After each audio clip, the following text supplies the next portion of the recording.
Nabila Tsarwatul Jannah, and today I would like to present my paper titled Evaluation of Bumdesa Training with Blended Learning Model, a study case in 3-batch training in BPPM DDTD Makassar. The agenda of today is I will introduce about Bumdes and the need for evaluation, and then the method, result analysis, conclusion, and suggestion.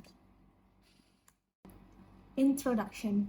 In this part, I would tell you about what is Bumdesa, what is blended learning, and why the need to evaluate this training. Okay? Bumdesa training. What is training? Training is an activity to upgrade skills or knowledge of people. In this case, we are upgrading the skills and knowledge of Bumdesa administrator. So, what is Bumdesa? A Bumdesa or village-owned enterprise is a byproduct of law from 2014, and it is made to move the economy in village. Why? We give the fund, we as government give the funds to village, and they need to make a business out of it. So why does the administrator need to have a training? Because sometimes the administrator didn't have the skills nor knowledge to run the Bumdesa. So why blended learning? Blended learning is a learning combining online and offline learning. We know in 2020, pandemic hits the world. So all activity is closed, is stopped because of social distancing. That is why in 2020, the ministry create another method to do a Bumdesa training.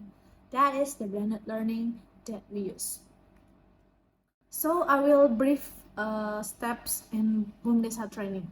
First, we do a pre-test or evaluation online with Google Form, and then we do the training online 2 days with Zoom meeting, and next we do the offline training in 2 days, and then we do the offline evaluation with a post-test with the classical face-to-face method.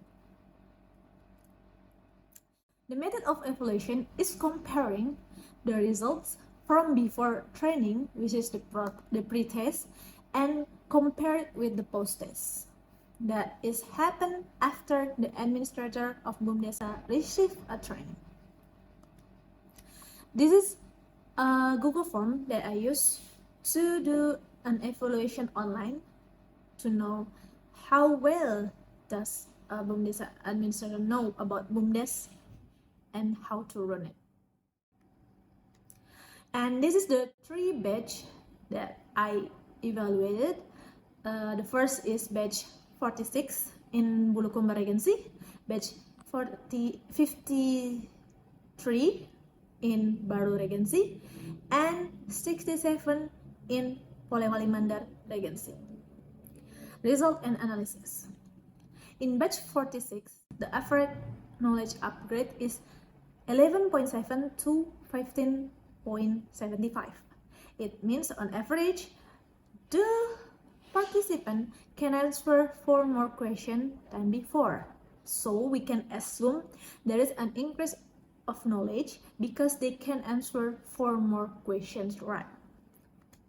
Batch 53, there is an average of knowledge upgrade from 8.45 to 10.15, which means the participants can get 2 or more questions right from before. So we can assume there is only 2 questions right that they can answer. Batch 67, there is an average of knowledge upgrade from 985 to 14.5, which is on average 4.65, or we can say that also in batch 67 there's an increase of knowledge. Why? Because they can answer four or more questions right than before. And in comparing three batches, we can see that the highest increase is in batch 67 and the lowest in batch 53, right? And we can see the lowest score is also in batch 53 and the highest score is in batch 67. We can say that there is many differentiator factor, but I will minimize it to human resources in facilitator and participants, and also technology and technology such as internet and Zoom. For human resource, we can say the facilitator or the teacher in this training, and also participant.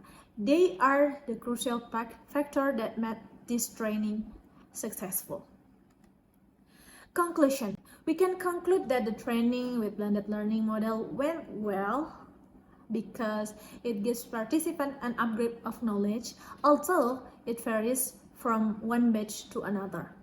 And the obstacle factor that affects blended learning model are technology, human resources, and training concepts. In this case, is how the facilitator conduct their training.